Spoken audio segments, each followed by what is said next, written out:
While Western North Carolina has seen so much rain, let's go back to Sean Gallagher, who's been there live in Asheville for us to show us another flooded area there behind you, Sean.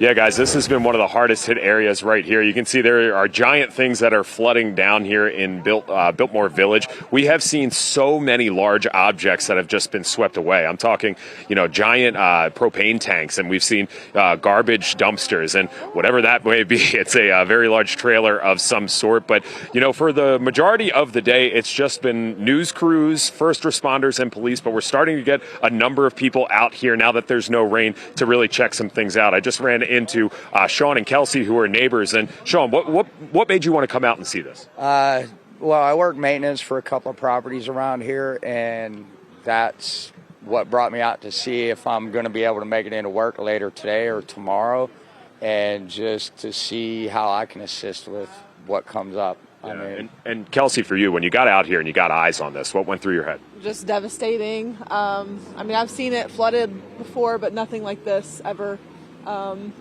I just wonder, when it's going to be back to normal, really. The railroad just went through the, what was that? A railroad car. Just took out a crossing about 30 seconds ago and just floated on down. So how does that make you feel, knowing, the neighborhood that you live, and this is what it looks like? I drive through here 4 days a week, and it's just devastating to see it be like this for sure. I was definitely expecting flooding, but nothing like this. Yeah. And so Sean, definitely devastating. Sean, for you, when you see this, seeing how high it is, up to almost the awnings of that restaurant down there. Yeah. How do you recover from this? Well, I grew up in a time where it was community. So, the more that anybody can help, the better off we'll be. Yeah.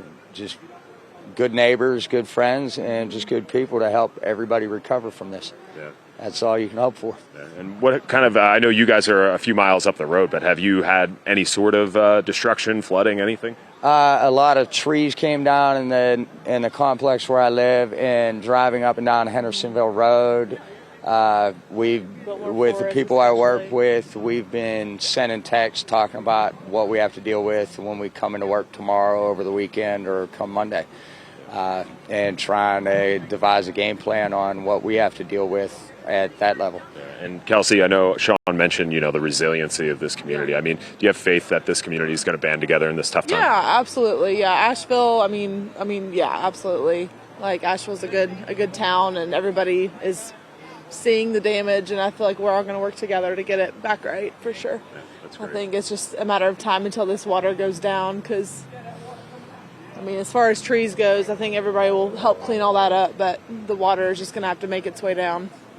That's great. Well, thank you guys for sharing some time with me. I really appreciate it. And I will say, of all the people that are out here, everybody is dealing with, their own issues right now. But there are some smiles when, you get these moments of break where you see these large objects going down the river. It's a moment to, reflect and actually, take this in as, what it is, a very historic day with, the record levels of flooding here. And, it's been a very busy morning as well. We've been out here all morning, but so have the fire crews and police that are responding to calls. Fire crews here just in Asheville say they've had 6 water rescues, and then they've had reports of 11 downed trees on homes and 18 down on power lines. And again, that's just Asheville. That's not the entire area. And this is really Buncombe County, Western North Carolina, pretty much the whole state that's being affected by this. Sean Gallagher, WRAL News in Biltmore Village.